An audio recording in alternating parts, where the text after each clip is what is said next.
Hello, dear student. This is Sajjad Ahmed Khan, your online English teacher and the founder of Brilliant English Academy. Dear student, you all very well aware about the section 4, that is dedicated section for novel, and in that part we had already studied two chapters. 4.1, that is history of novel, and 4.2, that is to serve with love of E.R. Braithwaite. Already I had made a presentation on it, so you can go and watch it. And dear student, now we are going to learn about our third novel, and it is a very interesting one. Let's go to the why. The name of our novel is Around the World in 80 days.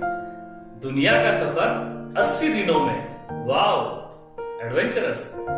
This novel was composed by the famous French novelist Julius Verne. And dear student, चला तर मग करूया जगाची safari. फक्त 80 दिवसात पूर्ण जग पालथे करूया. Let's begin the voyage. But before that, I would like to share some information on our author, that is Julius Gabriel Verne. Julius Verne was a French novelist, poet and playwright. बहुत ही मशहूर novelist थे, कवि थे और साथ में एक dramatist भी थे. Versatile genius. He was born in 1828 and died in 1905. Verne, generally considered a major literary author in France and most of Europe, Verne has been the second largest translated author in the world. क्या आपको पता है दुनिया में दूसरे number के ऐसे author हैं जिनकी किताबों का विविध भाषा में भाषांतर या ट्रांसलेशन हो चुका है? Verne, he has sometimes been called the father of science fiction. तुम्हाला हे माहीतच असेल की Verne हे सायन्स किंवा विज्ञान कादंबरीचे, वैज्ञानिक विषयावर आधारित कादंबरीचे जनक मानले जातात. सायन्स फिक्शन लिखने के जो पायोनियर है, द फादर है, तो वो जूलियस गैब्रियल वर्न ही है. तो चलिए हम शुरू करते हैं आज का सफर.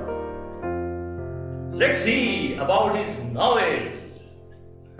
Dear student, Around the World in 80 Days is an adventurous novel written by French novelist Julius Verne. It was originally written in French language and then thereafter it was translated in English.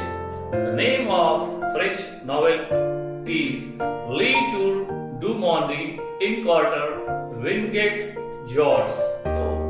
It was the first published on 13 January 1873. Means more than 150 years before ये novel को publish किया गया था. ये novel शाया हुआ था, प्रकाशित हुआ था. The novel is full of adventure and excitement. The beauty of the novel is that the writer takes the reader to the journey on many frightening incidents and exciting adventure, thrilling 8 beautiful places in the world. तो writer आपको इस novel में एक दूसरे दुनिया में ले जाता है जहां पे एडवेंचर है, थ्रिलिंग है, खूबसूरती है और दुनिया भर की सैर हमको कराता है. The most important feature of this adventure novel is time. इसका जो मेन थीम है वो है टाइम. टाइम कहा जाता है कि time and tide wait for none. वक्त के आगे किसी की भी नहीं चलती. तो वक्त, टाइम, वेट समय ही मेजर थीम आहे या कादंबरीची. कहा जाता है वक्त ने किया क्या हंसी सितम, तुम रहे न तुम, हम रहे न हम. वक्त से दिन और आज, वक्त से कल और आज. तो वक्त के बारे में तो बहुत अनसर्टन चीज है. What is our destiny? The most important feature of this adventure novel is time. The ultimate message of the novel is that no one can control time and time will work the way it want to work and humans are its mercy. कहा जाता है कि time पर किसी का जोर नहीं चलता और फेट, डेस्टिनी, ये सारी चीजें वक्त के, समय के इर्द गिर्द घूमती है और टाइम ही इसमें मेन फैक्टर है। चलिए देखते हैं आगे क्या होता है हमारे नॉवल में। और उससे पहले मैं आपको बताऊंगा कि ये जो हमने प्रेजेंटेशन बनाया है इसका मेजर जो पार्ट है वो हम एग्जाम पॉइंट ऑफ व्यू से ही आपको डील करने वाले हैं। डियर स्टूडेंट, आपको पता होगा कि इस पे जो क्वेश्चंस आने वाले हैं, आपको जो एक्टिविटीज फ्रेम होने वाली है, तो इसमें 4.3 में आपको 4C क्वेश्चन आएगा। उसका जो 1 होगा उसमें ऑब्जेक्टिव रहेगा 2 मार्क का, और जो दूसरा 2 मार्क का क्वेश्चन होगा उस पर आपको पूछा जाएगा about the theme, about the plot, about the structure, about the setting, and about the important character. So let's see about the major character. Phileas Fogg, या फॉग भी उसको पढ़ा जाता है। Phileas Fogg, Passepartout, Oda and Detective Fix, ये इसके 4 important character है। इसके अलावा इसमें सब कैरेक्टर्स भी है जो लीड करते हैं स्टोरी को। The minor characters are sir Francis Cromarty, John Bunsby, the reform club members, the Parsi guide, colonel Stamp Proctor, mister Camerfield, mister Mandiboy, elder William Hitch, Mudge, captain Speedy, James टैंक, a real bank robber. Let's see about the main plot of the story. चलिए देखते हैं कि इस novel का plot, पटकथा किस topic पे बेस्ड है। Around the world in 80 days begin at the Reform Club in England on Wednesday 2nd October 1872। ये कहानी शुरू होती है रिफॉर्म क्लब लंदन से।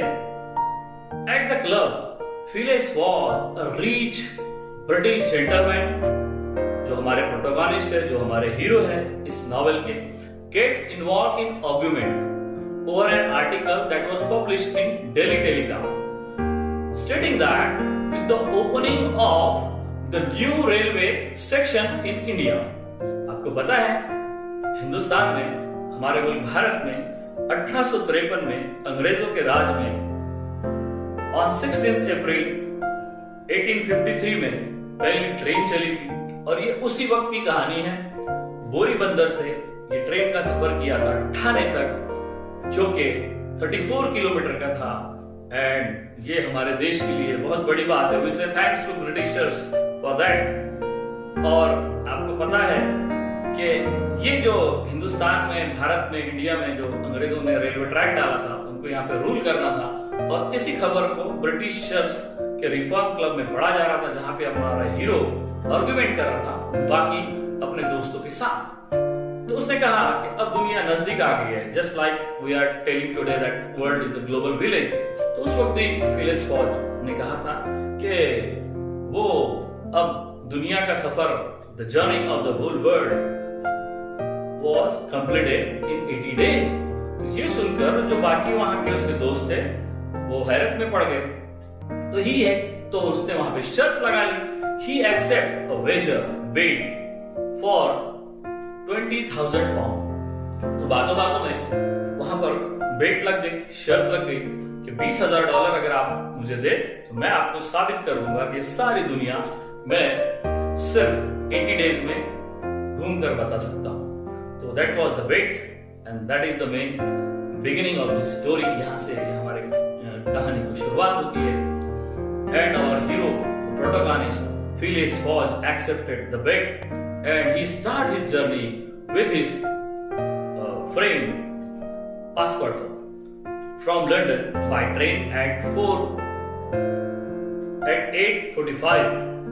8:45 means it is a 8:45.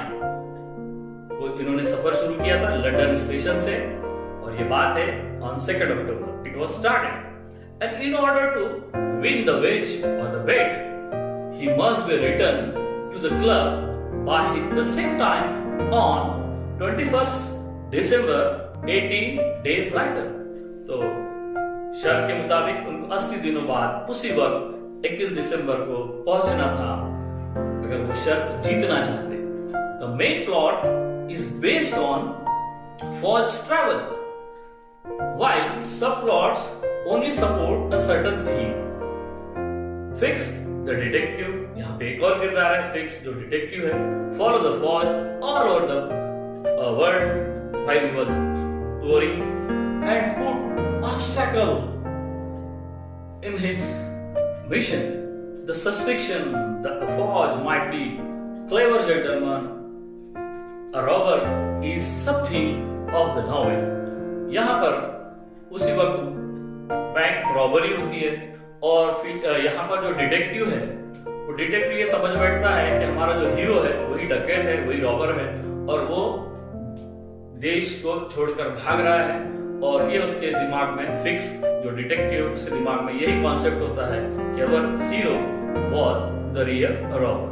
तो उसका पीछा करता है, उसके राह में कहाँ पे रोड़े अटकाता है वो डिटेल में आप अगर नॉवेल पढ़े तो आपको ये पता चल जाएगा. The plot moves ahead with Fogg striving through various obstacle to reach London in time. लेकिन आखिरकार हमारा राइटर क्या पहुंचने में कामयाब होता है. He goes through Brindisi, Suez, Bombay, Calcutta, Hong Kong, Yokohama, San Francisco, New York and finally arrived at Liverpool. तो ये उसका टूरिंग का जर्नी है जो उसने 80 डेज में कंप्लीट किया है. Fix arrest Fogg Liverpool and this delay him a bit. He thinks that he has missed the deadline, but in reality, he reached a full day earlier. Finally, Fawz wins the wage, and in his journey, he finds a worthy, charming, and beautiful wife too. तो आखिरकार हमारा author जो है ब्रिंडसी, Suez canal, नीदेन जो इसको बॉम्बे, आज Mumbai, Kolkata, Calcutta, Hong Kong, Yokohama जो Japan में है, सैन फ्रांसिस्को और न्यूयॉर्क जो अमेरिका में है और फाइनली वो लिवरपूल में अराइव होता है. और बीच में दौरान सफर और on that journey he had faced lot of excitement, courageous thing that he had did और प्रॉब्लम भी बहुत फेस की है और उसकी मुलाकात हुई थी ऑडा से. That was the only female character in our novel. Around the world in 80 days. Let's see the theme of the novel. अब देखो आपको थीम पर भी 2 मार्क का क्वेश्चन पूछते हैं तो ये जो मैं आपको बता रहा हूँ इसका आप स्क्रीनशॉट भी अगर ले लोगे तो आपको एग्जाम में लिखने के लिए काम में आएगा. It is asked for 2 mark. Let's see the theme. कुछ बातें यहाँ पर रिपीट भी हो सकती है. Around the world in 80 days is an adventurous novel written by French novelist Julius Verne. The most important theme of the novel is time. Already we had discussed. The novel is about Phileas Fogg's travel. Phileas Fogg, a stern and disciplined man, claims that it is possible to go around the world in 80 days. He is challenging to accomplish this feat himself. Thus, the major theme is the possible of going around the globe in 80 days. 80 दिनों में दुनिया का सफर करना, जगाला पालते घालणे फक्त 80 दिवसात हीच त्याची प्रमुख थीम आहे. And the given chapter that was prescribed in our Maharashtra State Board syllabus that are from 34 to 37. आपल्याला चॅप्टर नंबर 34 to 37 इथपर्यंतच आपल्याला आपल्या अभ्यासासाठी देण्यात आलेले आहे. पूर्ण नॉवेलची कथा मी एक अजून आपल्याला एक कार्टून फिल्म बनवून इथे टाकलेला आहे. तो जरूर आपण बघावा आणि एन्जॉय करावा जेणेकरून आपण त्याला चांगल्या प्रकारे अंडरस्टँड करू शकू. Let's see. Fogg accomplishes of his task and his arrival at Liverpool. तो कसा पोहोचतो लिव्हरपूलला, काय काय अडथळे त्याच्या मार्गात येतात. His arrest and finding of his love, beautiful wife Oda. आणि तो कशा प्रकारे आपला ट्रू लव, खरे प्रेम त्याला मिळते सरते शेवटी. And he got married with his beautiful wife named Oda. Then, around the world in 80 days, एक क्वेश्चन इस पर सेटिंग पर भी पूछा जाता है. Setting is also very important. जैसे फिल्में बनती है, सीरियल है, ड्रामा है, तो उसका सेट कहाँ पे लगता है? What are the places that are discussed, the important places in that novel. Most of the setting in the novel is in London, क्योंकि रिफॉर्म क्लब से ये कहानी शुरू हुई थी, Liverpool. Because first journey start from London and ends in London. London से शुरू हुई, लंदन में खत्म हुई. Hence, London is the central place in the novel. At the beginning of the given chapter number 34 to 37 of the novel, Ford was shut up in the prison at Customs House, Liverpool. Ford को आखिर में वो जो detective है वो jail में डाल देता है. लिवरपूल के जेल में उसको रहना पड़ता है. After his escape, they went to Liverpool railway station. वहां से वो छूटता है, रेलवे स्टेशन पर आता है लिवरपूल के, to catch the train for the London, क्योंकि वो शर्त जीतने के लिए फिर कोशिश करता है. Beside this all the other locations are mentioned in the extract are from London. They are the Saville Row which is Fogg's resident in the preacher's house and the reform club. तो ये main themes है, main setting है. Saville रो यहाँ पे बताया गया है, फॉज का रेसिडेंस बताया गया है, उसके जो नेबर है द प्रीचर्स हाउस उसको भी बताया गया है, रिफॉर्म क्लब को यहाँ पे बताया गया है. तो आपको ये कहानी को स्पेसिफिकली अगर पूरा एंजॉय करना है तो I had already posted the video that was made very beautifully that teaches you the whole story in cartoon form and the title और सबटाइटल इज हिंदी, सो आप बेहतर तरीके से उसको अंडरस्टैंड कर पाएंगे.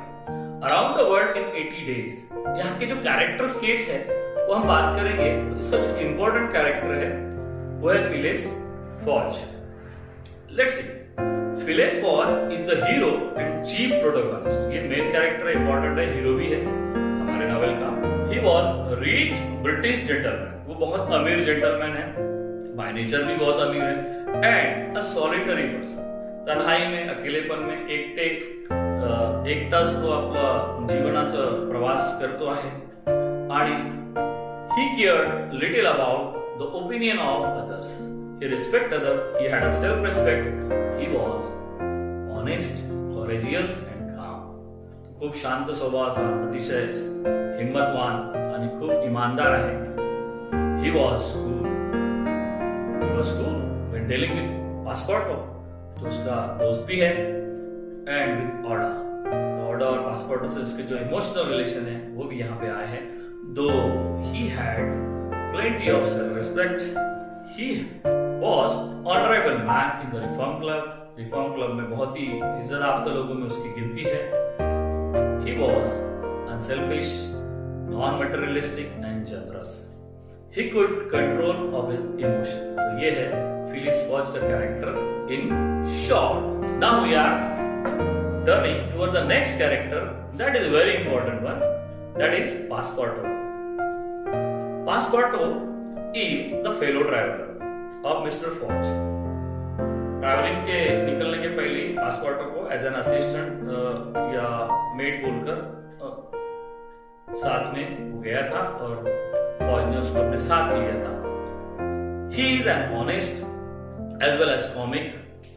Passepartout जो था बहुत ईमानदार सेवक था और उसके साथ वो बहुत ही मजाकिया, बहुत ही हंसमुख आदमी था. फ्रेंचमैन था. He is loyal to his master.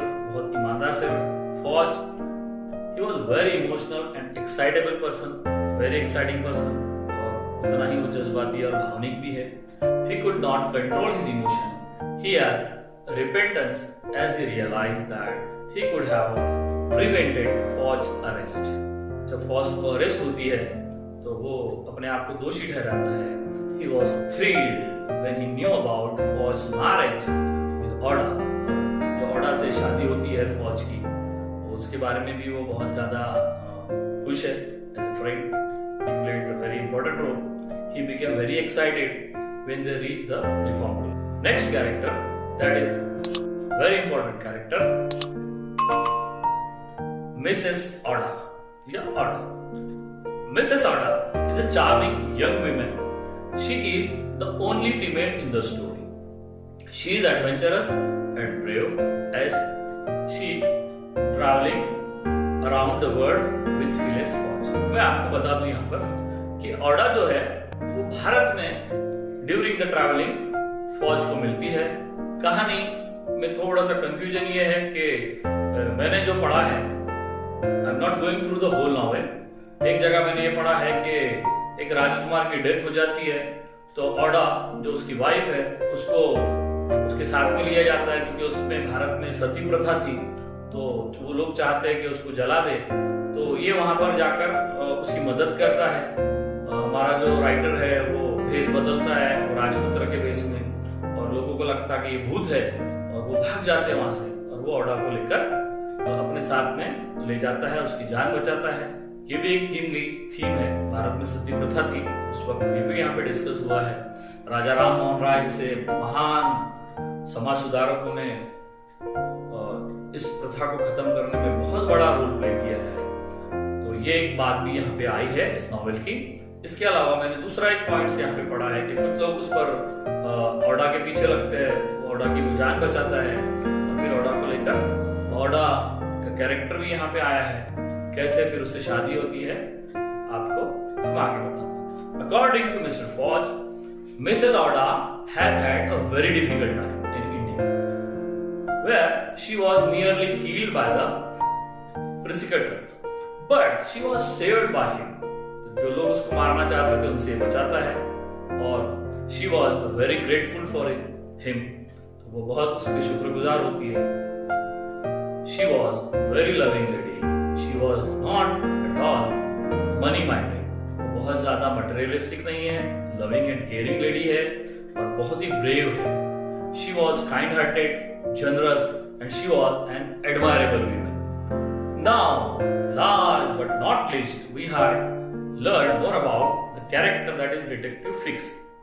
Detective Fix जो है, एक्चुअल में जब ये नॉवेल शुरू होता है, जब ये रिफॉर्म क्लब से जो जर्नी शुरू होती है, जो बेट लगाई जाती है और ये हमारा writer around the world in 80 days का चैलेंज लेकर निकलता है, उसी वक्त लंदन के बैंक में रॉबरी होती है और वहां से वो पैसा लेकर कोई भागता होगा, ऐसा लगता है डिटेक्टिव फिक्स को कि वो जो रॉबर है, जो डकैत है, वो दूसरा कोई और नहीं बल्कि वो है फिलिस फॉज, और इसीलिए वो देश छोड़कर भागना चाहता है। तो इसलिए डिटेक्टिव फिक्स जो है वो हमारा जो राइटर है, जो हमारा जो प्रोटोगोनिस्ट है फिलिस फॉज, उसके राह में बहुत सारे रोड़े और ऑब्स्टेकल पैदा करता है। वो डिटेल में नॉवेल में दिया है, लेकिन हमको इतना डिटेल में सिलेबस में नहीं दिया गया। Then detective Fix is a dutiful man, बहुत ही ईमानदार आदमी है। Once he makes up his mind, nothing can change it. और जैसे उसने एक बार फैसला कर दिया तो फिर वो अपने आप की भी नहीं सुनता। He was stubborn.